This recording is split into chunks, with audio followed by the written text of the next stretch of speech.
네, 네오의 지식창고에 네오님 모셨습니다. 안녕하세요. 네, 안녕하세요. 반갑습니다. 반갑습니다. 네. 간단하게 좀 소개 좀 부탁드릴게요. 네. 세상의 모든 지식을 재밌고 쉽게 풀어드리는 네오의 지식창고입니다. 네.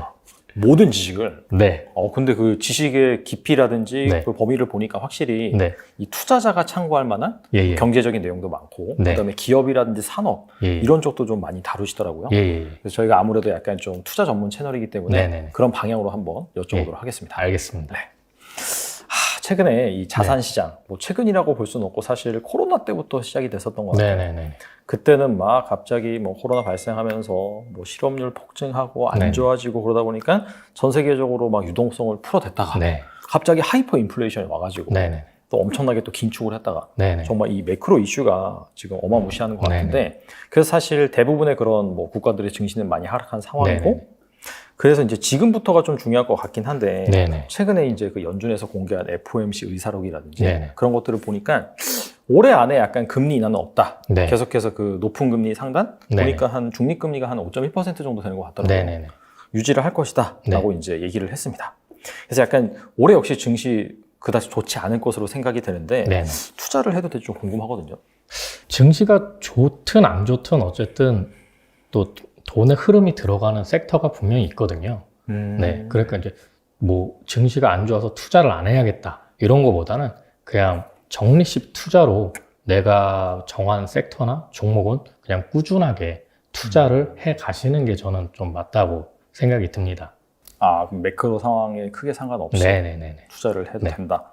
근데 이제 약간 또 그런 얘기도 있잖아요. 좀 지금 사실 금리는 올리긴 올리는데 네네. 또 여기에 따라서 경기 침체가 심하게 올 것이다. 네네. 그래서 뭐 여기저기에서 채널도 보시면 뭐 예. 폭락이 올 거다, 네네. 뭐 역대 경기 침체가 올 네네. 거다 이런 얘기를 많이 하는데, 그럼 이제 투자자 입장에서는 네네. 어떤 생각이 드냐면, 아니 왜 굳이 지금 투자하냐? 음, 더 경기 침체 오고 나서 더 싸지면 그때 사면 되지. 그런 생각도 할 수가 있잖아요. 만약에 그런 생각으로 투자를 임하고 그렇게 성공을 할 수 있다면 저는 항상 그렇게 얘기합니다. 당신이 워렌 버핏보다 더 부자가 될 수 있을 겁니다.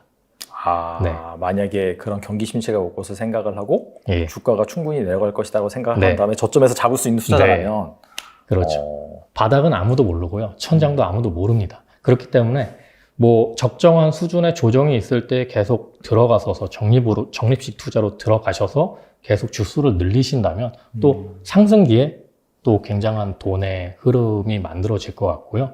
그 다음에 계속 떨어진다고 해서 공포심에 이거를 뭐 판다든지 뭐 그렇게 돼버리면 뭐 손해가 굉장히 많아지겠죠. 네, 그러니까 섹터를 보시고 어느 정도 매출과 영업이익이 계속 늘어나고 미래 성장성이 있다고 판단이 된다면 어려울 때일수록 더 많은 주수를 늘릴 수 있는 좋은 기회라고 생각을 하시면 저는 좋을 것 같다고 생각합니다.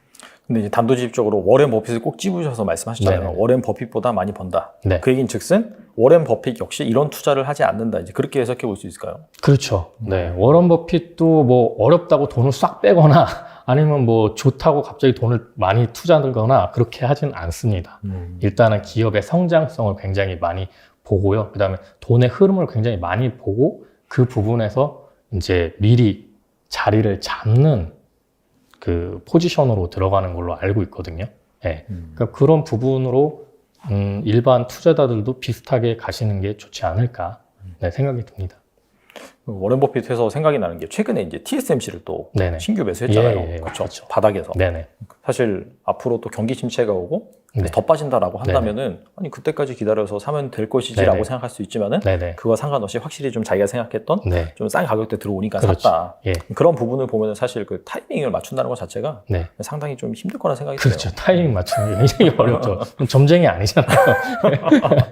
그리고 이제 운 좋게 한 번 맞췄으면은 네네. 사실 그게 이제 운이 자기 실력이 아닐 수가 있기 때문에. 그렇죠. 예. 초심자의 행운이 될 수도 있는 거고요. 네. 그러다가 이제 거기서 욕심 부르면 이제 레버리지 땡기고 대출 땡기고 막, 나는 된다. 이렇게 가다가 무너지시는 분들이 굉장히 많죠. 네. 그러면 약간 좀 그런 것도 있잖아요. 그러니까 시장에서 보면 올해 약간 상저하고다 약간 그런 얘기를 많이 하는데, 근데 대부분 또 이제 그렇게 전망을 하면은 네. 또 그렇게 안 될 가능성이 또 있잖아요. 주식이란 것 자체가. 그렇죠. 보통은 증권사에서 그런 예측을 많이 하고요. 그 다음에 증권사에서 예측하는 부분의 대부분의 것들은 본인 증권사에 유리한 방향 쪽으로 얘기를 합니다. 예. 그렇기 때문에 그거를 이제 뭐 참고는 하시되 자기가 직접 공부를 하셔서 진짜 그게 맞는지에 대한 확인 작업은 필요하다고 봅니다. 예. 그런 것들은 참고만 하고 실제로 네네. 자기가 투자 의사결정을 내릴 때는 자기 그렇죠. 스스로 판단하는 네. 그런 자세가 중요할 것 같고 네. 자 그래서 이제 뭐 약간 섹터 관점에서 경기 침체가 온다 그래도 돈이 네네. 쏠린 섹터가 있으니 네네. 좀 개별 섹터 관점에서 좀 알아볼 텐데 네. 앞서서도 뭐 오렌 버핏이 TSMC를 또 매수한 측면도 있고 네네. 그 다음에 우리나라에는 또 반도체 하면 삼성전자가 또 있잖아요. 네네네. 근데 삼성전자가 최근에 4분기 실적이 발표가 됐는데 네. 증권사의 컨센서스를 크게 네. 미스를 하면서 네. 사실상 어닝 쇼크가 나왔는데 네. 근데 그래서 그날 많이 빠지나라고 생각을 네. 했는데 그렇지도 않고 살짝 좀 반등을 했거든요. 예. 그래서 약간 실적 부진에도 좀 주가가 빠지지 않는다는 건 이거 네. 바닥이 아닌가 약간 네네. 그런 생각을 불러일으킬 예. 만한 그런 정황인데 네. 그래서 이 반도체 주식에 대해서 어떻게 생각하시는지 좀 궁금합니다. 우리나라 투자자분들 중에 가장 많이 투자한 회사가 1위가 삼성전자고요. 2위가 카카오인데요. 그만큼 이제 삼성전자가 우리나라의 국민주라고 볼 수 있고요. 우리나라의 핵심 산업군이 반도체이기 때문에 많은 분들이 관심 굉장히 많습니다. 그래서 저도 채널에서 반도체에 관한 걸 굉장히 많이 다뤄왔고요. 근데 제가 이번에 삼성전자 4분기 실적 발표를 보고 좀 깜짝 놀랐던 게 생각보다 영업이익률이 많이 빠졌어요. 네, 생각보다. 저는 한 50% 정도 빠질 거라고 예측을 했었는데 거의 한 69%가 빠진 거니까 어닝 쇼크죠, 사실. 맞아요. 네. 네, 근데 주가는 살짝 올랐죠. 왜냐면 이제 사람들이 리스크에 대한 부담에 대해서 많이 지쳐 있는 상황에서 이미 이제 재료가 노출이 된 거죠. 예, 실적 발표가 됐기 때문에 재료가 노출이 됐기 때문에 이제 잠깐의 반등이 생겼는데 증권사에서도 사실 이번 1, 2분기까지는 어려울 거라고 예측을 하고 있고요. 저도 사실 1, 2분기는 재고가 굉장히 많기 때문에 그 재고를 다 털고 가려면 한 2분기까지는 지나봐야 된다고 보고 있거든요. 그래서 증권사에서 주식은 6개월 정도 선행을 하기 때문에 지금 이제 바닥이기 때문에 뭐 좀 괜찮은 가격이다라고 얘기를 하고 있어요. 근데 제가 보는 관점은 아직은 아니다. 왜냐면 재고가 2분기 만에 털 수도 있고 못 털 수도 있거든요. 그러니까 재고가 어느 정도 소진이 되느냐 그 부분을 보고 좀 한 1분기는 최소 1분기는 지나고 투자를 하셔도 괜찮을 것 같다라고 생각을 합니다. 개인적으로는요. 네. 그러니까 이게 뭐 사실 재고가 소진될 수 있고 소진 안 될 수도 있긴 하지만은 사실 만약에 지금 이 상황에서 네. 소진될 것이다라고 생각을 하고 그게 이제 맞춘다라고 하더라도 네네. 그러면 이제 바닥에서 잡는 게 맞는데 네네. 그게 아니고 더 네. 지연이 된다라고 한다면은 네. 또 한 번 이제 조정을 받을 수 있는 그럴 부분이 수도 있는 있죠. 부분이니까. 네. 약간 좀 늦게 사더라도 좀 확인을 하고 그렇죠. 투자를 확인 하는 게 작업을 좋다. 하고 들어가시는 게 좀 좋을 것 같다라는 생각이고 그 다음에 지금 SK 하이닉스는 아직 4분기 실적 발표가 아직 안 나왔죠. 네. 근데 제가 예측하는 부분은 한 마이너스 1조 원 정도가 미스가 날 것 같아요. 그러니까 영업이익률이 마이너스 1조 원 정도 예상을 하는데 증권가에서는 뭐 한 8천억에서 1조 사이로 보고 있어요. 증권가에서도. 근데 이게 만약에 더 많이 또 나온다. 그러면 그만큼 또 재고가 많다라는 뜻이겠죠. 네. 왜냐면 반도체는 아직도 많이 팔리긴 해요. 개수로는. 개수로. 네, 개수로는 많이 팔려요. 근데 중요한 건 반도체 단가가 얼마냐에 따라서 매출과 영업이익 차이가 굉장히 많이 나는 거거든요. 아, 그렇죠. 네. 네네. 단가가 지금 굉장히 떨어지고 있고 이번 연도에도 계속 떨어질 거라고 지금 예상을 하고 있어요. 거기다가 이제 재고까지 있으니까 이게 좋은 지금 상황은 아니라는 거죠. 네. 이게 이제 가격이 떨어지면은 네. 확실히 이게 매출도 줄어들지만은 영업이익은 훨씬 더. 그렇죠. 네. 비용은 사실 빠지는 게 아니기 때문에 그렇죠. 가격 빠진다고 비용이 네. 빠지는 게 아니기 예, 예. 때문에 그 약간 영 레버리지 효과라고 네, 하는 네, 네. 그래서 맞습니다. 어닝 쇼크가 나오는 그런 예, 상황인데 예. 여전히 좀 그런 게 좀 진행이 되고 예, 있다. 예. 그런 또 얘기가 있고요. 그렇죠. 더군다나 삼성전자 같은 경우에는 그나마 영업이익률이 빠져도 마이너스는 안 났잖아요. 맞아요. 네. 네. 가장 마진율을 잘 지키고 있는 회사가 삼성전자입니다. 네.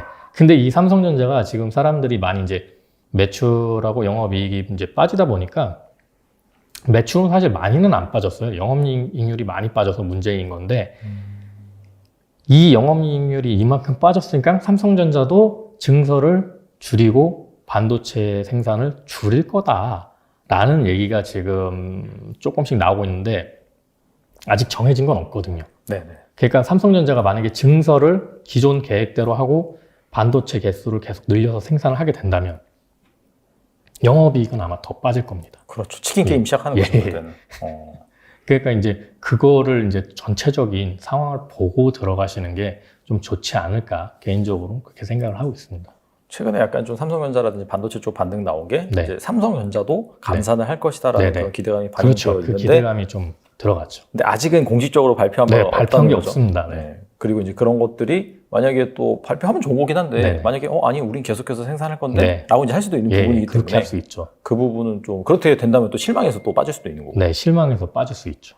기대감으로 오른 거기 때문에. 그럼 약간 좀 그런 것들을 고려해서 좀 안정적으로 좀 투자를 검토해 볼 만한 그런 시점이나 그런 것들은 한 언제로 대략적으로 생각하세요? 일단 지금 삼성전자는 그나마 이윤을 내고 있는 수준이긴 한데 SK 하이닉스나 마이크론 같은 경우는 좀 더 심각한데 인력 감축까지 들어갔어요. 마이크론은. 네. 그러니까 SK 하이닉스는 증설을 이제 우리 계획했던 거 그만 뭐 요 정도 수준인데 그다음에 뭐 임직원들 뭐 비용 쓰는 거 좀 줄인다 요 정도 수준인데 마이크론 인력을 그냥 쳐내고 있기 때문에 마이크론이 어떤 상황이 될까에 대해서 보고 반도체 시황을 좀 판단하시는 게 좋지 않을까. 네. 왜냐면 그 가장 심각한 단계에 있는 회사가 조금 뭔가 희망이 생기게 된다면 그 위에 회사들은 아무래도 더 많은 희망이 생길 수 있잖아요. 그렇죠. 네, 그러니까 마이크론의 상황을 조금 주시해 보시는 게 좋을 것 같습니다. 네. 그리고 뭐 삼성전자가 실제로 뭐 감산을 한다 뭐 이런 얘기를 한다든지 그때도 약간 좋은 타이밍이 될 수 있을까요? 그러면? 이게 해석을 어떻게 하느냐에 따라서 또 달라질 것 같아요. 삼성전자가 감산을 한다는 건 또 그만큼 반도체 시장이 안 좋아서 감산을 하는 거잖아요. 그렇죠. 네. 근데 삼성전자가 감산을 안 하고 우리 기존대로 계속 나가겠다. 그러면 야 이거 반도체 그래도 잘 팔 자신이 있나 본데 또 이렇게 해석할 수도 있습니다. 예, 그렇기 때문에 그것도 시장 상황을 또 봐야 된다는 거죠. 예, 무조건적으로 뭐 감산한다고 뭐 좋아질 거다. 뭐 이건 아니라는 거죠. 네. 그리고 이제 반도체 산업 그 약간 전반적인 그 약간 장기 성장성은 어떻게 보세요? 반도체 산업은 앞으로도 계속 좋을 산업입니다. 네, 왜냐면은 반도체라는 게 이제 우리가 지금 생활을 하다 보면은 특히 이제 뭐 전기차 같은 경우만 보더라도 반도체가 수천 개가 들어간다고 해요. 그러니까 내연기관차는 뭐 수백 개 수준인데 전기차로 넘어가면서 뭐 자율주행도 탑재되고 이러다 보니까 수천 개의 반도체가 들어가고 이제 조금 있으면 우리의 일상생활에도 뭐 신발에도 반도체가 들어갈 수도 있고 이런 의류에도 반도체가 들어갈 수도 있고 웨어러블 기기로 그런 여러 가지의 것들. 그다음에 로봇도 이제 많이 생기게 되면 생활가전에도 로봇화가 진행이 되고 있고요. 반도체가 안 쓰이는 데가 거의 없을 정도로 그만큼 반도체 수요는 계속 좋을 겁니다. 그렇기 때문에 반도체는 어느 정도 큰 흐름이 있어요. 근데 지금 이제 내려가는 흐름이기 때문에 지금 삼성전자, SK 하이닉스 주가가 안 좋은데 이 흐름이 다시 좋게 상승을 하기 시작하면 또 괜찮아지겠죠. 네. 알겠습니다. 그러니까 좀 길게 보고 또 현 시점에서 그렇다고 이제 당장 오를 거야라고 사는 건 좀 위험할 수 있다. 하지만 길게 봤을 때는 장기 성장성이 유효하니까 약간 좀 투자 호흡에 따라 다르겠네요. 약간 장기 투자자 같은 경우에 지금 상황에서 약간 모아가 크게 문제는 없을 것 같고. 그렇죠. 뭐 장기 투자라고 생각하신다면 지금 가격대에서 계속 적립식으로 계속 모아가시면 괜찮습니다. 알겠습니다. 그러면 좀 이제 2차 전지 쪽으로 한번 넘어가서 좀 이슈를 한번 확인해 볼 텐데 2차 전지가 이제 장기간 주도주로 좀 자리를 잡았었죠. 2020년 코로나 이후부터 이제 본격적으로 계속해서 좋은 흐름이었는데 원래 그때 당시에 이제 키워드가 BBIG라고 해서 뭐 배터리, 뭐 바이오, 뭐 게임, 인터넷 막 되게 많았잖아요. 근데 다 탈락했어요 지금. 다 탈락하고 어떻게 보면 2차 전지만 지금 남아 있는 상황인데 최근에까지 약간 좋았다가 한 작년 12월 그다음에 1월 들어서 약간 좀 조정을 받게 됐습니다. 특히 뭐 LG 에너지 솔루션은 한 60만 원 약간 돌파를 했다가 지금 40만 원대까지 빠졌고 포스코 케미칼 역시 약간 비슷하게 좀 조정이 나온 흐름이고 단기간 한 20% 정도 하락을 했는데 약간 2차 전지 좀 끝난 것이 아닌지 이런 얘기들이 좀 증권가에서 나오고 있는데 어떻게 보시는지 좀 궁금합니다. 2차 전지는 아직 끝나지 않았습니다. 그리고 성장 가능성도 굉장히 높고요. 한국에서 이제 3대 품목, 이제 전력적으로 하고 있는 3대 품목이 반도체 디스플레이, 2차 전지입니다. 그 다음에 2차 전지가 어느 정도 시장성을 가졌냐면 지금 우리가 생각하는 반도체 시장보다 2차 전지 시장이 더 크다고 보고 있고요. 아, 진짜요? 네, 반도체 우리가 파는 것보다 앞으로 2차 전지 파는 그 시점, 더 많이 팔게 되는 시점이 이제 곧 넘어가게 될 것 같아요. 네, 그러다 보니까 이제 LG 그룹 쪽에서 전사적으로 지금 2차 전지 쪽으로 투자를 굉장히 많이 하고 있잖아요. 예전에 이제 반도체에서 쓴맛을 봤죠. 네, LG 그룹이 그 반도체에서 쓴맛을 보고 굉장히 빠르게 2차 전지 쪽으로 먼저 뛰어들어서 지금 굉장히 성공적인 길을 가고 있습니다. 그래서 지금 최근에 포드가 이제 SK온하고 튀르키예의 합작 공장을 만드는 걸 취소를 했어요.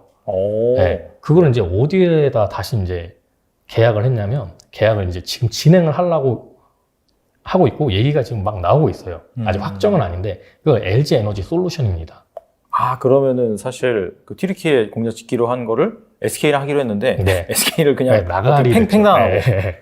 LG 에너지 솔루션을 선택을 한다. 그게 약간 아직 확정은 안 되고 약간 그런 네네. 근데 거의 제가 봤을 때는 확정이 될 것 같아요. 네. 왜냐하면 지금 SK온하고 그 포드랑 미국에서 합작 공장을 이미 짓고는 있습니다. 맞아요. 네, 짓고는 있는데 지금 SK온 같은 경우에는 약간 후발주자잖아요. 그렇죠, 사실. 네. 삼성, SDI랑 LG가 원래 시작했죠, 사실. 후발주자이기 때문에 반도체에서 가장 중요한 게 수율이잖아요. 그렇죠. 근데 배터리에서도 수율이 굉장히 중요하거든요. 네. 근데 SK온이 지금 수율이 굉장히 떨어지는 걸로 알려져 있어요. 네. 그러다 보니까 이제 포드에서도 이제 걱정이 되는 거죠. 얘네가 우리 보통 배터리를 만들려면 한 3년 정도 미리 준비를 해야 되는데, 얘네가 3년 뒤에 우리가 이렇게 계획했었던 대로 얘네가 그만큼의 물량을 대줄 수 있을까? 불안하다는 거죠. 그래서 그거를 지금 LG 에너지 솔루션 쪽에 손을 내밀고 있는 거고요. LG 에너지 솔루션 같은 경우는 배터리 수율이 거의 90% 이상 육박할 정도로 지금 높은 수율을 자랑을 하고 있습니다. 그렇기 때문에 지금 LG 에너지 솔루션이 뭐 잠깐 조정이 왔지만 그래도 향후 2023년, 2025년까지는 그래도 굉장히 공장 증설을 공격적으로 지금 늘려가고 있거든요. 맞아요. 네. 네, 그래서 매출과 영업이익도 꾸준하게 늘어갈 거라고 지금 저는 보고 있고요. 그만큼 이제 배터리, 이 2차 전지 산업 같은 경우에는 반도체와는 좀 다르게 이제 환경적인 측면도 달려 있고요. 그다음에 각 정부에서 전기차 뭐 보조금도 지급을 하고 있고, 뭐 반도체는 보조금이 따로 없잖아요. 그렇죠. 뭐 최근에 뭐 세액공제 얘기가 나오고 있긴 한데. 세액공제가 나왔는데, 그게 이제 배터리만큼의 그런 큰 금액은 아니기 때문에. 그렇죠. 배터리는 뭐 사실 전기차를 사면 돈은 그냥 뭐 그렇죠. 몇백만 원에서 몇천만 원씩 꽂아주는 거니까 차원이 다르긴 하죠. 특히 이 배터리가 우리나라한테 기회가 될 수 있다라고 느껴지는 점이 뭐냐면, 미국이 발표한 인플레이션 감축법. 네, 그게 저는 굉장히 중요하다고 보고 있는데요. 이게 발표가 안 됐으면 사실 우리나라도 배터리 쪽에서 상당히 고전했을 수도 있을 거라고 저는 생각을 합니다. 왜냐면 중국 물량 싸움에 그렇죠. 비빌 수가 없거든요. 근데 인플레이션 감축법이 발효되면서 이게 비빌 수 있는 상황이 됐다. 그래서 지금 중국 전기차 시장은 굉장히 안 좋아질 거라고 저는 보고 있습니다. 아, 그래요? 네. 근데 중국 같은 경우에는 어차피 내연기관 차량보다는 메이커들이 전기차를 좀 많이 만들고 그래서 약간 계속해서 육성을 시켜줄 것 같긴 한데 왜 안 좋게 보시는지 궁금한데요. 지금 일단은 2023년이 들어서면서 중국의 전기차 보조금이 끊겼어요. 네. 그러다 보니까 작년까지는 굉장히 좋았던 게 전기차 보조금을 주다 보니까 밀어내기 식으로 막 판매하는 게 아무래도 좀 있었습니다. 그렇기 때문에 중국 전기차 시장이 굉장히 활성화됐었고, 우리나라도 그런 수혜를 좀 받았었어요. 근데 지금은 인플레이션 감축법에 따라 이제 중국산 배터리나 소재를 쓰지 못하게끔 미국에서 정책적으로 밀고 있고요. 미국에서 이제 전기차 대당 보통 평균적으로 1,000만 원 정도 지원을 지금 이제 한다고 발표를 했어요. 거기다가 한 이번 연도 3월 정도 되면은 유럽에서 또 미국판 인플레이션 감축법처럼 유럽도 유럽판 인플레이션 감축법을 발표를 할 겁니다. 네, 그거에 대한 기본적인 초안은 중국과 러시아산 원자재를 줄여나가자라는 목표를 가지고 있거든요. 그러니까 얘네들한테 우리 휘둘리면 안 된다. 우리도 자국산을 키우자. 이렇게 된다면 아무래도 또 한국에 또 기회가 되지 않을까. 그렇게 생각이 들고 있고요. 네. 그래서 2차 전지 쪽은 저는 상당히 좀 성장성이나 미래 가치적으로 봤을 때 지금의 반도체보다는 좀 더 좋은 환경이라고 보고 있습니다. 네. 하긴 뭐 사실 자동차 시장이 전체 이제 그 판매 금액으로 따지면 반도체 시장보다 훨씬 크니까 거기에 또 핵심 그런 부품이라고 이제 표현을 해야 되나? 배터리 같은 경우에는 원가의 거의 40% 차지하잖아요. 그렇죠. 근데 그거 플러스 또 막 나중에 뭐 UAM이 온다든지 뭐 다른 그런 기기 쪽으로 또 2차 전지가 확산이 될 수가 있으니 그렇죠. 그런 것들 감안하면 확실히 반도체보다 크다고 볼 수가 있겠네요, 진짜. 반도체도 많이 쓰이지만요, 2차 전지도 앞으로 굉장히 많이 쓰여질 것이, 예를 들자면 요즘에 막 그 로봇주들이 다시 상승을 하고 있단 말이에요. 맞아요. 네, 삼성에서 이제 로봇에 투자하겠다. 이게 작년 초부터 나온 거거든요. 맞아요. 삼성전자가 우리가 반도체 이후로 신성장 동력으로 메타버스와 로봇을 키우겠다라고 해서 지금 이제 메타버스는 아직 이제 금리 인상 때문에 성장주가 많이 꺾이면서 지금 풀이 죽었지만 로봇은 그나마 계속 불씨를 가지고 있었단 말이에요. 근데 이번에 그 레인보우 로보틱스라는 회사에 삼성전자가 지분 투자를 했고요. 이 회사가 옛날에 우리나라 슈보죠. 그 이족 보행 로봇 만든 회사의 그 기본을 가지고 만든 회사인데, 이 회사에 이제 투자를 하면서 다시 로봇주들이 지금 불이 붙고 있어요. 근데 잘 생각해 보셔야 될 것이, 로봇에 들어가는 게 크게 두 가지가 있어요. 뭐 반도체는 기본이고요. 두 번째는 이제 모터, 감속기, 그 다음에 배터리. 로봇에서도 배터리가 굉장히 중요하다라는 거죠. 충전해서 쓰겠죠. 그러니까 자동차 팔리는 것만큼 로봇이 팔리면 여기 들어가는 2차 전지도 상당할 거란 말이죠. 드론, 여기도 이제 배터리가 들어갈 거고요. 그런 것까지 생각하면 2차 전지 쪽은 제가 생각했을 때는 먹거리가 상당히 앞으로 커질 만한 상황이 많습니다. 그럼 2차 전지가 어떻게 보면 약간 그 로봇에 숨겨진 수혜주, 그렇게도 볼 수 있겠네요, 사실.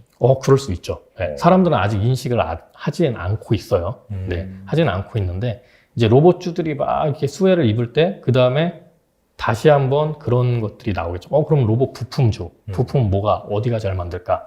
네, 그럴 때 이제 뭐 모터 감속기, 아니면 뭐 배터리, 뭐 이런 쪽으로 또 사람들이 생각을 해볼 수가 있겠죠. 네네. 알겠습니다. 그렇다면 이제 2차 전지가 지금 약간 조정이 나오는 그런 흐름인데 되게 많잖아요. 그러니까 소재를 만드는 업체들도 있고, 뭐 장비를 만드는 업체들도 있고, 아니면 아까 말씀하신 것처럼 뭐 이렇게 세트 업체, 뭐 LG 에너지 솔루션이라든지 뭐 SK온 이런 기업들이 있는데, 약간 좀 어느 쪽을 좋게 보시는지 좀 궁금하긴 하거든요. 투자 관점에서. 일단 저는 소재 쪽을 좀 중요하게 보고 있습니다. 네, 이 소재가 얼마나 잘 만들어지느냐에 따라 또 이제 최종 제품까지 갔을 때 불량률이 줄어들면서 좋은 제품을 만들 수가 있거든요. 그래서 우리나라가 아무래도 그런 화학이 발달을 되다 보니까 소재 쪽에서도 상당한 가능성을 많이 가지고 있거든요. 그래서 우리나라가 가장 많이 지금 부각이 되고 있는 게 양극재 시장. 네, 그러니까 배터리에 들어가는 핵심적인 원료죠. 그러니까 그런 양극재나 뭐 소재, 음극재도 앞으로 조금 부각이 될 것 같고요. 네, 그래서 그런 소재를 만드는 회사에 조금 관심을 가지시는 게 좋을 것 같고, 가장 좋은 회사는 저는 이제 포스코 케미칼을 보고 있습니다. 포스코 케미칼 같은 경우를 왜 좋게 보냐면, 포스코 홀딩스라는 회사가 그 아르헨티나의 그 염호를 가지고 있어요. 맞아요. 네, 그러니까 이게 수직 계열화가 가능하다라는 거죠. 네, 그래서 포스코 케미칼이 그 수직 계열화를 통해서 지금 거의 갑의 위치에 지금 가 있고요. LG 에너지 솔루션이 포스코 케미칼하고 손을 잡고 지금 GM하고 얼티엄셀즈라는 합작 공장을 만들고 있고요. 그 다음에 또 GM에서 단독적으로 LG 에너지 솔루션을 제외하고 포스코 케미칼하고 손을 잡고 합작 공장을 만든 케이스도 있습니다. 캐나다에. 예. 그러다 보니까 원래는 이제 경쟁 회사잖아요. 예. 그렇죠, 사실. 왜냐면 LG 에너지 솔루션에서도 뭐 양극재 만드는 회사가 LG 화학이 있고요. 맞아요. 네. 예. 근데도 포스코 케미칼하고 손을 잡는다는 거는 무슨 의미가 있냐면 그만큼 소재가 공급이 타이트하다라는 거죠. 네. 그러니까 그 소재를 충분히 대주고 기술력이 되는 회사는 적이 돼도 우린 손을 잡는다라는 거예요. 어쩔 수 없이 울며 겨자 먹기로 잡을 수밖에 없는 그런 상황이다. 그런 약간 좀 사실 우리가 이제 얼마나 기술력이 뛰어나고 이게 전문가가 아니기 때문에 그런 것들을 막 정확하게 알 수는 없지만은 방금 말씀하신 그런 비즈니스 관계에서 적임에도 불구하고 경쟁자임에도 불구하고 손을 잡는다는 것 자체가 그만큼 경쟁력이 있다는 걸 반증해주는 부분이다. 그렇게 볼 수 있겠네요. 알겠습니다. 그런 부분들을 좀 잘 보시면서 대응을 하시면 좋을 것 같고, 자, 그 다음에 이게 약간 좀 2차 전지 하면은 사실 어차피 지금 가장 큰 전방 산업 수요처가 전기차잖아요. 그렇죠. 전기차의 대장주라고 볼 수 있는 게 아시다시피 뭐 테슬라입니다. 테슬라. 근데 테슬라 같은 경우에는 거의 뭐 최저가 기준으로 계산을 해보면 고점 대비 한 80% 정도 하락한 케이스도 있는데, 그래서 약간 좀 테슬라 주가가 미국에서 안 좋으면 2차 전지 같이 빠지고, 그런 경향이 좀 오르면은 같이 오르고, 좀 그런 경향이 있는데, 이 테슬라의 미래는 좀 어떻게 보시는지 좀 궁금하거든요. 뭐 장기적으로 보면은 테슬라가 성장성이 굉장히 있는 회사지만 지금 단기적으로 봤을 때는 그 성장성이 꺾여가고 있기 때문에 단기적으로는 안 좋다. 저는 그렇게 보고 있고요. 테슬라의 성장성이 꺾인 이유는 딱 한 가지로 얘기를 하자면 중국 때문입니다. 중국 때문에. 중국에서 지금 테슬라보다 더 많이 전기차를 파는 회사가 생겼어요. 비아디라고. 맞아요. 비아디가 이제 테슬라를 제끼면서 테슬라가 이제 어떤 상황까지 몰렸냐면, 옛날에는 이제 테슬라 차를 사려면 몇 개월을 기다려야 됐단 말이에요. 근데 지금은 거의 그냥 바로 출고가 된다고 하더라고요. 맞아요. 취소하는 사람도 굉장히 많아졌고, 그다음에 옛날에는 테슬라가 전기차 하면 테슬라, 그러니까 만드는 회사가 별로 없었단 말이에요. 중국에도 별로 없었고. 근데 지금은 전기차를 만드는 회사가 굉장히 많습니다. 엄청 많죠. 특히 중국은 더 많아요.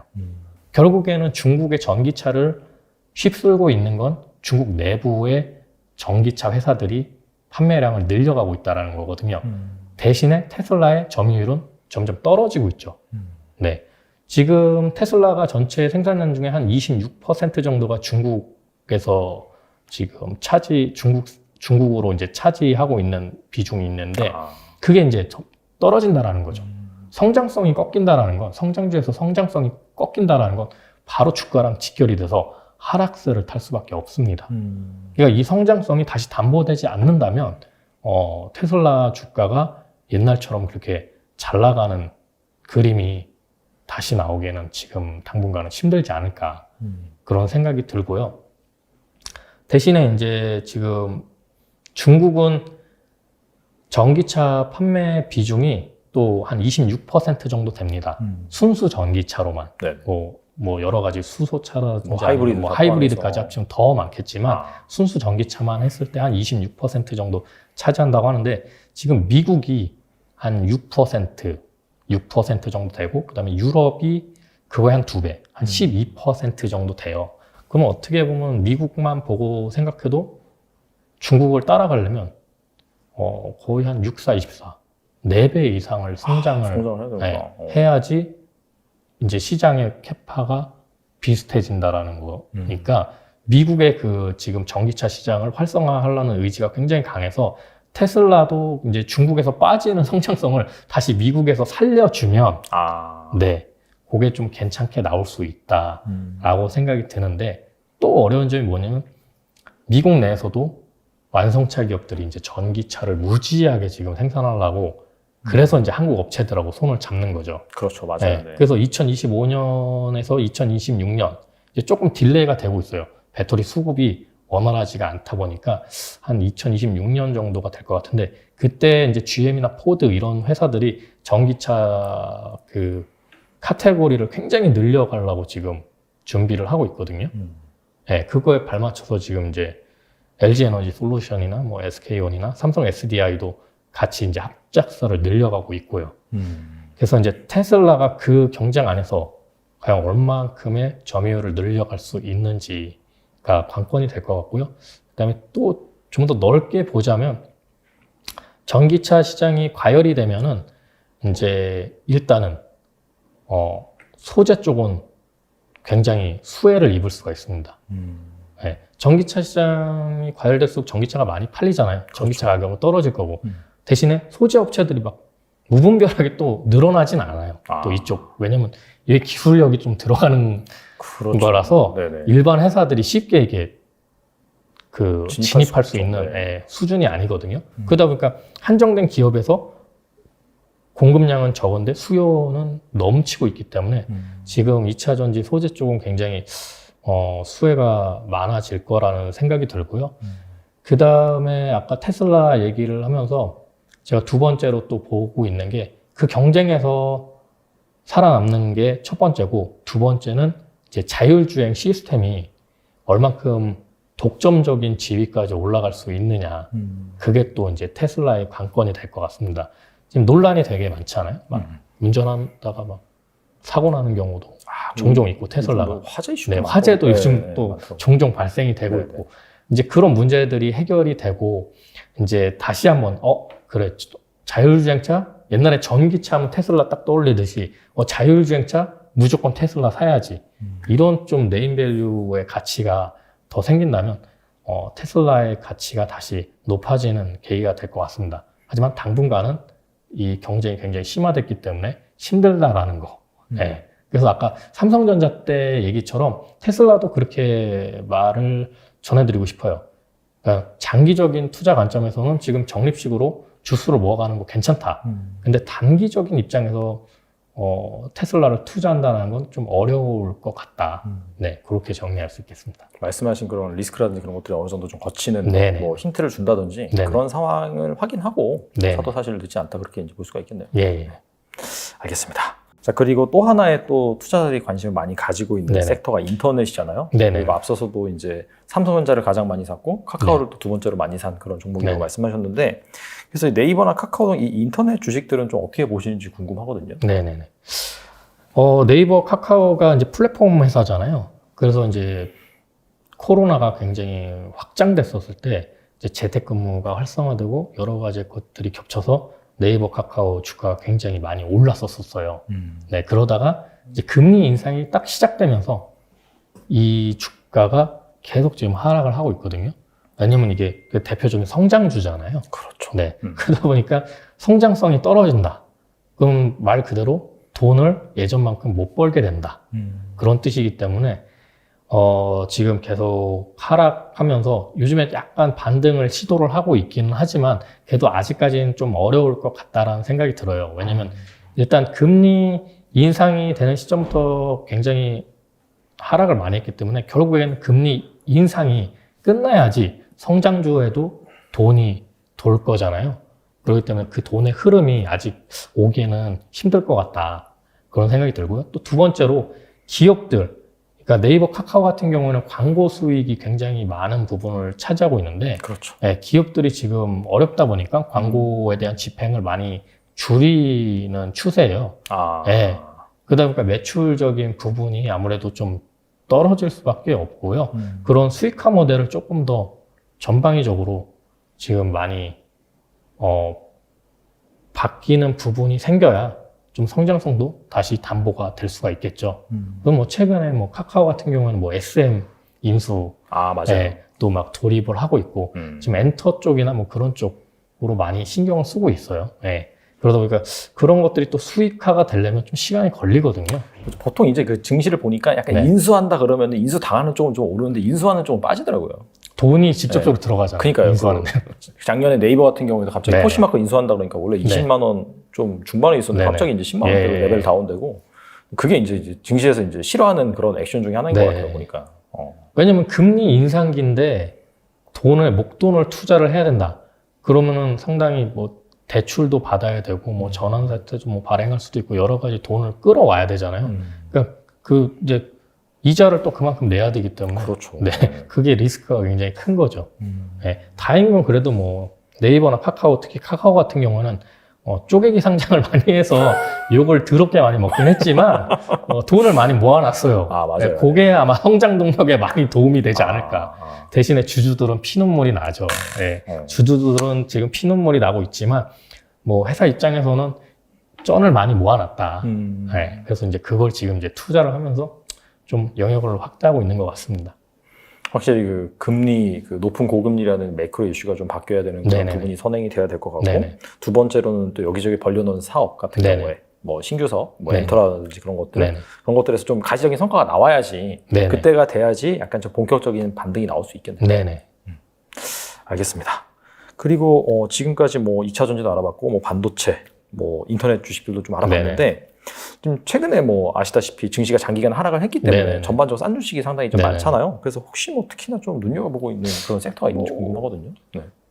눈여겨보고 있는 섹터 중에 에너지 쪽으로 에너지요? 포스코 인터내셔널이라는 회사가 있어요. 네네. 대표적인 상사 회사죠. 맞아요. 약간 옛날, 무역이랑 상사, 네, 막 광물. 대우 네. 인터내셔널이 전신인데, 맞아요. 네. 네, 그 회사가 지금 사업을 되게 다각적으로 진행을 하면서 이제 상사 회사가 아닌, 상사는 이제 중간에 매개 역할을 하면서 수수료를 먹잖아요. 그래서 되게 수수료율이 마진율이 박해요. 그다음에 뭐 매출이 많음에도 불구하고 영업이익은 굉장히 적기 때문에 부각을 못 받았는데, 지금 최근에 이제 그 상사 회사들이 지금 변신을 하고 있어요. 종합 회사로요. 그러니까 이제 뭐 투자도 많이 하고, 뭐 예를 들면 포스코 인터내셔널 같은 경우는 이제 천연가스 사업을 굉장히 활달하게 하고 있어요. 미얀마 맞아요. 가스전이라든지. 그래서 이제 그런 가스전 하나만 터져도 뭔가 좀 회사 위치가 달라질 수도 있고, 그다음에 이제 전기차, 친환경차 부품 회사도 또 키우고 있고요. 네. 그다음에 바이오 쪽도 좀 새롭게 지금 키우고 있고, 그다음에 최근에는 이제 팜유, 네, 팜유를 수직 계열화를 또 하고 있어요. 그래서 생산부터 이제 팜유 제품화 단계까지 수직 계열화를 이제 지금 시도를 하고 있어서, 그런 종합 회사들이 굉장히 많아지면 많아질수록 이게 또 매출이 늘어나면서 영업이익률이 굉장히 높아지는 구간이 생기게 되거든요. 그래서 그런 미래 성장성을 생각했을 때 조금 저평가 단계다라는 생각이 들고요. 그래서 포스코 인터내셔널이 좀 그런 부분으로 봤을 때 지금 퍼도 뭐 한 4, 5 정도밖에 안 되면 돈 있으면 그냥 사야겠네. 네, 그러니까 사람들의 인식에서 이제 멀리 있는 회사죠. 그러다 보니까 이게 어느 정도 진짜 웬만한 이슈 아니면은 크게 오르질 않는 이제 주식인데, 그 종목이 어느 정도 좀 눈에 보이는 그런 성과가 이제 생기기 시작하면은 주가의 그 움직임이 좀 크게 달라지지 않을까, 그렇게 생각이 듭니다. 사실 그 옛날부터 그냥 상사나 무역하는 업체라고 생각을 하면은 투자 매력이 별로 네네. 없잖아요. 네, 인플레이션 그렇죠. 시대 때는 약간 네. 좀 부각을 받을 수가 있는데, 방금 말씀하신 부분처럼 친환경 에너지 쪽으로 네네. 집중을 하고 그래서 성과가 터진다면은 시장에서 또 IRA 법안 관련해서 네네. 뭐 전기차도 있지만은 친환경 좀 네네. 많이 보고 있으니까 네. 그런 부분에 있어서 또 성장주로 또 네. 각인할 수 있는 부분이 있고, 그래서 이런 스토리를 가지고 있는 업체들은 잘 살펴볼 필요가 있겠네요. 진짜. 네네. 그렇죠. 알겠습니다. 그리고 좋은 그런 뭐 투자 아이디어 많이 소개시켜 주셨는데, 만약에 뭐 투자자 입장에서 한 1억 정도가 있다, 여유자가 네네네. 정말 이 정도 있으면 좋을 것 같긴 한데, 네네. 그럼 포트폴리오를 한 어떻게 꾸리면 좋을지 궁금하거든요. 저는 아까도 이야기했듯이 2차 전지 소재 쪽을 굉장히 좋게 지금 보고 있고요. 앞으로 향후 2025년, 6년까지도 굉장한 성장성을 보여줄 거기 때문에, 그걸로 치자면 뭐, 일단 아까 얘기한 것처럼 포스코 케미칼. 네, 포스코 케미칼을 이제 첫 번째로 또 들 수가 있고요. 두 번째 종목으로는 이제 미래 나노텍이라는 회사가 있습니다. 네. 네네. 뭐 시장에서는 뭐 2차 전지 소재 쪽으로는 아직 잘 알려지지 않은 회사인데, 네. 이 회사가 원래는 이제 TV, 평광 필름, 맞아요. 네, LCD에 들어가는 필름을 만드는 회사인데, 또 재밌는 게 그쪽에서 글로벌 1위예요. 네. 그건 몰랐네요. 이쪽 회사 김영철 회장님이 네. 그 삼성 SDI 연구원 출신이에요. 재밌는 게. 네, 그러다 보니까 삼성 SDI가 또 배터리 만들잖아요. 그렇죠. 네, 물론 그 회장님 다니실 때는 2차 전지를 그렇게 하지는 않았는데, 이분이 이제 나와서 내가 뭘 할 수 있을까 생각한 게 이제 필름 쪽이었었어요. 네, 그러다 보니까 이제 LCD 필름을 내가 평광 필름을 개발해보자. 그 당시까지만 해도 1위가 3M이었거든요.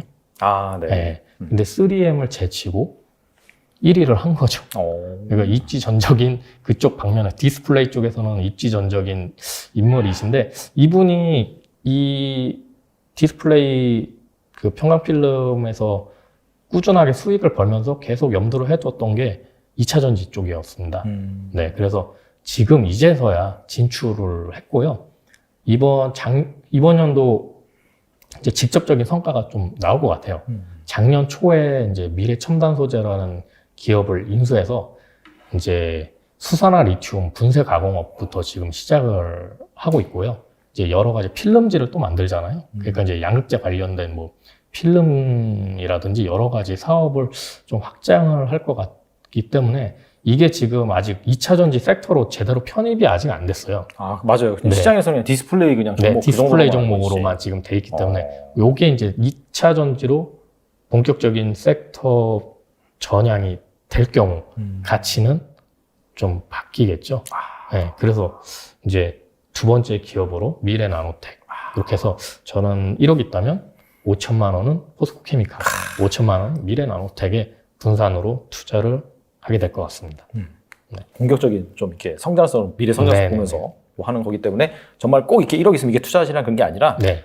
이런 식으로 포트를 꾸릴 수 있다. 그렇죠. 개인적인 의견이죠. 개인적인 의견입니다. 네네네. 그래서 좀 그런 관점에서 예. 여러분들이 좀 보시면 좋을 것 같고요. 오늘 나와주셔서 정말 좋은 말씀 많이 해주셨는데 네. 끝으로 이 투자자분들 위해서 한 말씀만 부탁드립니다. 네. 2023년도에도 금리 인상은 계속 될 거고요. 그 다음에 뭐 피벗이라고 해서 정책 변화가 있을 거다라는 기대를 가지신 분들도 있겠지만 제가 봤을 때는 정책 변화는 거의 없을 것 같아요. 그러니까 금리 인상이 멈추는 건 있어도 맞아요. 네. 인하가 되진 않을 거다. 아, 네.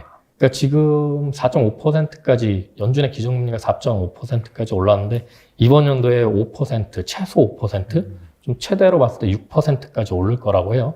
그러다 보니까 이제 이 기준금리에 따라서 지금 대출 받으신 분들이 굉장히 힘들 거고 부동산 시장도 그래서 그 영향으로 굉장히 안 좋아질 것 같은데요.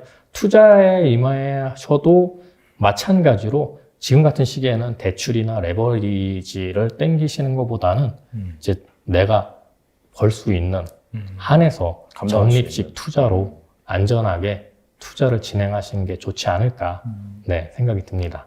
뭐 매크로 환경이 녹록지 않다 하더라도 가격 같은 경우에는 이미 작년에 또 많이 빠진 그런 부분이 있기 때문에 네, 조정을 많이 네. 거치긴 했죠. 그래서 약간 좀 방금 말씀하신 이 레버리지를 사용하지 말라는 거지 네네. 투자를 안 하는 건 아니다. 그죠? 네네네. 오히려 지금 상황에서는 여윳돈이 네. 있으면 잘 모아가기 좋은 시장이다. 네네. 그렇게 이제 볼 수는 있겠네요. 네, 어떻게 보면은 환경이 좋아지면 지금 뭐 경기 침체가 올 거다 이런 얘기도 많이 하고 있지만은 사실 저희가 그러니까 우리나라가 지금 수출 순위가 6위예요, 6위. 계단이 올라갔어요, 오히려. 그러니까 지금 안 좋다 하는 얘기는 다른 나라도 다 힘들고 우리나라도 힘든데 그 중에서 우리나라는 수출을 잘하고 있다. 그러니까 이게 뭐 1위부터 나열을 하면 네네네. 6위권이긴 한데 뭐 전반적으로 세계 경제 안 좋으니까 네네. 지금 뭐 전년 동기 대비 수출은 감소를 하지만 네네. 이 절대적인 이 뭐 순위 같은 경우에는 네네. 여전히 높은 상황이다. 그렇게 네. 볼 수 있겠네요. 그래서 이 수출 순위가 높은 게 또 중요하고요. 그 다음에 중요한 거는 우리나라가 왜 수출을 잘함에도 불구하고 마이너스가 나느냐, 왜 적자가 나느냐, 에너지 가격 때문에 그래요, 에너지. 그 다음에 환율.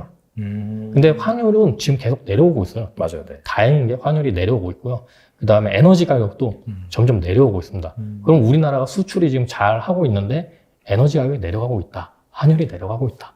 그러면 적자가 아니고 흑자가 날 확률이 높아지겠죠. 그렇죠. 네. 그러다 보니까 지금이 어떻게 보면은 기회가 될 수도 있는 거고요. 옛날에 우리나라가 IMF 시절 같은 경우에는 어떻게 됐냐면 우리나라는 IMF 직격탄으로 맞아서 맞아요. 완전 만신창이 됐는데 중국은 오히려 그때 엄청나게 성장을 했어요. 네. 그래서 제가 봤을 땐 지금은 좀 반대의 상황이 되지 않을까.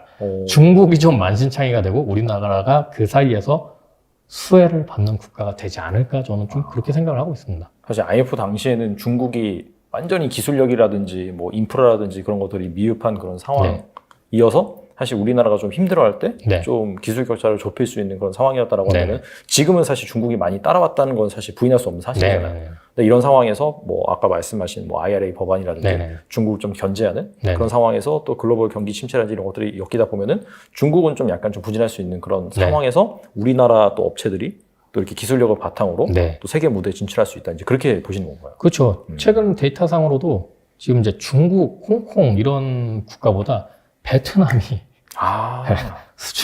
베트남의 수출을 우리나라가 굉장히 많이 하고 있어요. 맞아요. 그 의미는 뭐냐면 이제 세계 공장 역할을 하던 중국이 이제 그 역할을 못 하고 있다라는 거죠. 네. 그러면 그 역할을 하려면 이제 어느 국가가 돼야 되냐? 제가 생각할 때 베트남 아니면 인도 이런 국가들이거든요. 그럼 이런 국가들이 완제품을 만들 때 부품을 어디서 가져가겠어요? 한국에서 가져간단 말이죠. 그렇죠. 네. 그러니까 한국이 지금 어려움 속에서도 그래도 가능성이 굉장히 좋은 국가 중에 하나라고 저는 생각이 들고요. 이번 경기 침체를 슬기롭게 헤쳐나갈 수 있다면 그 뒤에 호황기가 왔을 때 한국이 굉장히 많은 이제 수익을 거둬들일 수 있을 거라고 저는 생각이 듭니다. 네. 사실 뭐 경기가 좋아질 거다 아니면 연준에서 금리를 덜 올릴 거다 그렇게 희망 회로를 돌리는 것보다는 네네. 사실 그런 부분을 좀 보수적으로 보긴 보되 네. 그럼에도 불구하고 지금 뭐 전반적으로 가격이 많이 빠지고 네. 여전히 성장하는 산업이 있기 때문에 그런 쪽 같은 경우에는 여러분들이 네. 좀 길게 보고 네. 좀 접근하면 또 어떨까 네. 그런 말씀을 오늘 전반적으로 해주신 것 같습니다. 네네. 네, 좋은 말씀 많이 해주셨는데 네. 다음에 또 기회 되면 모시도록 하겠습니다. 네, 지금까지 네오님 나와주셔서 감사합니다. 네. 경기 침체건 뭐건 간에 돈 벌 수 있는 방법들은 있습니다. 다른 매니저 분들이랑 좀 비교를 해보면 그냥 제가 늘 마음이 편한 것 같아요. 네.